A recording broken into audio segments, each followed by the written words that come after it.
አቶ መስፍን የነብዩ አባት የጽጌረዳ እጮኛ ከዚች ዓለም ተሰናበተ። እጅግ በጣም በሚያሳዝን ክፋታቸውም ሄቨንና እንዲሁም ደግሞ ነብዩ ባቀዱት እቅድ ጽጌረዳ ፈተናዋን ፋይናል ፈተና ሳትፈተን አይዲ ማስታወቂያዋን በመስረቅም አሁን ላይ ከትምህርት ቤት ተባረረች። ነብዩ ጋር ደውላ ትምህርት ቤት በመግባቷ በፊትም አባት በጣም ታመዋል፣ ድረስላቸው፣ አልበለዛም እኔ ፈተና እየገባው ነው፣ ፈተናውን ተፈተኘ ወደ አንተ እመጣላለሁ፣ አንተ ፈተናን ትፈተናለህ እያለችው ነበረ ጽጌረዳ።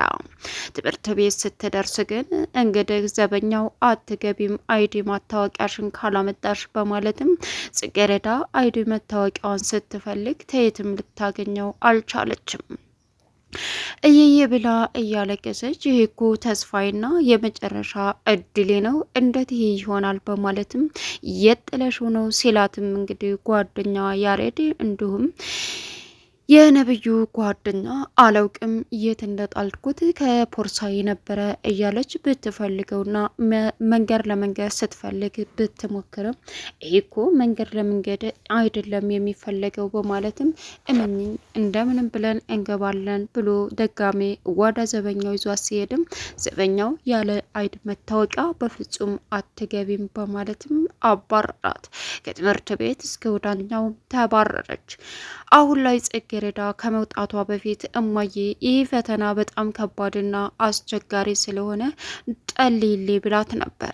የራስሽ ጉዳይ ታዳ ጠንክረሽ ማጥናት ነበረብሽ እንጂ እኔ ምን አገባኝ በማለትም እናቷ ለአፏ ወይዘሮ ዘርፌ ተናገረቻት።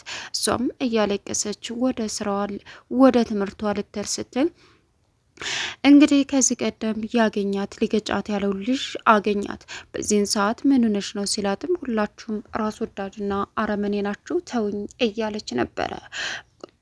ቅርቤ ልረዳሽ እፈልጋለሁ በማለትም እንግዲህ ከጽጌረዳ ጎን ሆኖ አሁን ላይ እየተረዳት ያለውን የውስጧን ስታወየውም አይንሽ ሊደብቅ ቢሞክር እንኳ የማይደብቅ አፍሽ ቢደብቅም የማይደብቅ አይኖች አሉሽ በማለትም ጽጌረዳን አጽናናት። የውስጧንም ሁሉንም ነገራት። ሰላም ውድና የተከበራችሁ የቻናሌ ቤተሰቦች እንደናችሁልኝ ሰላማችሁ ይብዛልኝ። ለዚህ ቻናል አዲስ የሆናችሁ ሰብስክራይብ እያደረጋችሁ ቪዲዮውን እስከ መጨረሻው ተከታተሉ። በጉጉት ስንጠብቀው የነበረው ጽጌረዳ ቀጣይ ፓርቲ ዘመተናል። እንግዲህ የነብዩ አባት አቶ መስፍን ይችን ዓለም ተሰናበቱ። ወይዘሮ ፍቅርታና እንዲሁም ደግሞ ስለ ወይዘሮ ዘርፌ ስለ አቶ መስፍን ጽጌረዳን እንዳገባ ስለ ሙሽሮቹ እያወሩ ነበር። የሚያሳዝነው ጽጌረዳ ልቧ የዋህ ስለሆነ አሁን ላይ ያለ ፍላጎቷና ለሷ የማይመጥን ተአያቷ የሚበልጥ ሰውዬ ሊድሯት እየተዘጋጁ ባሉበት አጋጣሚ እሷ ግን በፍጹም ስላልሰማችም ፈጣሪ ደግሞ በጧት ተነስታ ሄዳ አቶ መስፍንን እንድታገባ ከተወያዩና ከጨረሱ በኋላ በእርግጥ ትምህርቷን እንድትማር እፈልጋለሁ ስትላትም ከትምህርቷ ወደኋላ እንድትል አልፈልግም፣ ትምህርቷን ተምራና እንዲሁም ደግሞ ከዚህ ተሰውዬ ልጅ እንዳትወልድ ቃል ግቢልኝ እትዬ በማለትም ወይዘሮ ዘርፌ አናገረቻት። ወይዘሮ ፍቅርታ ምንድነው ችግሩ? ከዚህ ከመልካምና ከባለ ሀብት ሰውዬ ልጅ ብትወልድ ምንድነው የሚጎልባት አለቻት። አይ ልጄ በልጅነቷ በልጅ እንድትያዝ አልፈልግም። ስለዚህ አሁን ላይ የኔ ይበቃል፣ ትምህርቷ ላይ ትኩረት አድርጋ አላማዋን እንደምታሳካ ነው የምፈልገው ስትላትም እሺ ችግር የለውም ካሰብሽበትና ከጨረሽበት ሁለቱንም ነገር ወደፊት የምናወራበት ይሆናል አለች። አሁን ላይ ትምህርት ቤት ሄዳ የተፈጠረው ነገር ጽጌረዳን እንግዲህ በሚያሳዝን ሁኔታ ሄቨን የትምህርት ቤቷን አሳይመንት በሚገርም ሁኔታ ሰረቀቻት። አሁን ላይ እንዲሁም ደግሞ የሄቨን ክፋት የእሷ ያልሆነውን ከፖርሷ ስትጨምር ጽጌረዳ ደረሰችባት። ምንድን ነው እዚህ ክላስ ምን ታደርጊያለሽ ስትላትም ጽጌረዳም ሄቨን የመለሰችው መልስ ምንም አላደረኩም አለሽ ብዬ እኮ ልጠይቅሽ መጥቼ ነው አለቻት። ኧረ እባክሽ አዎ ግራ ተጋባች። ጽጌረዳ ዝም ብላ መመልከት ጀመረች። በዚህን ሰዓት ስትመለከት የነበረችው ጽጌረዳ ምን ሆና ነው? ምን ፈልጋ ነው? እረ ከባድ ነው እያለች ቦርሳዋን ይዛ ትምህርት ቤት ሄደች። በእርግጥ ከመሄዷ በፊት እናትየዋም ምግብ አቅርበው እየበሉ ነበር። ጽጌረዳ አለቻት ወይዘሮ ፍቅርታ። አቤት እትዬ፣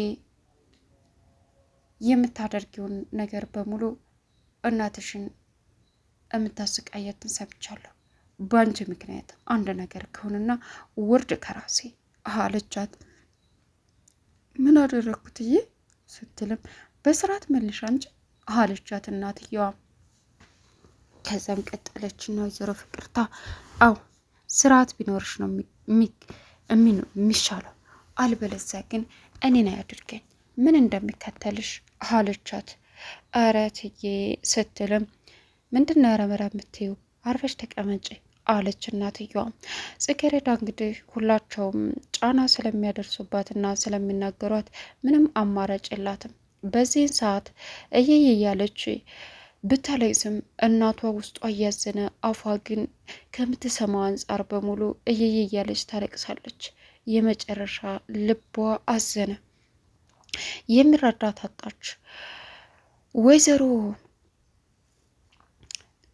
ዘርፌ ግን በልጇ የሚጨክን ልብ የላትም። ያቀረቡትን ምግብ ልትበላ ስትልም የምትሆነው ግራ ገባት።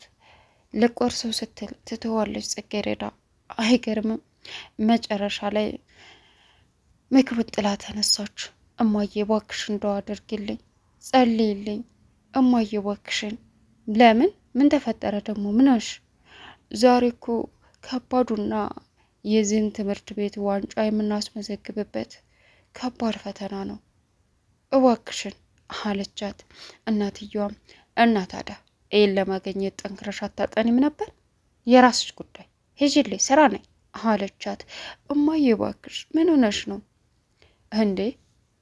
ስራ ነኝ አልኩሽ እኮ ስራ ፈት አለች። ከዛም ላጥ ብላ ጽጌረዳ ወጥታ ሄደች። እያለቀሰች እናቷ ላይ በተደረገው የምክር ጫና በጣም እያስጨነቃት ይገኛል።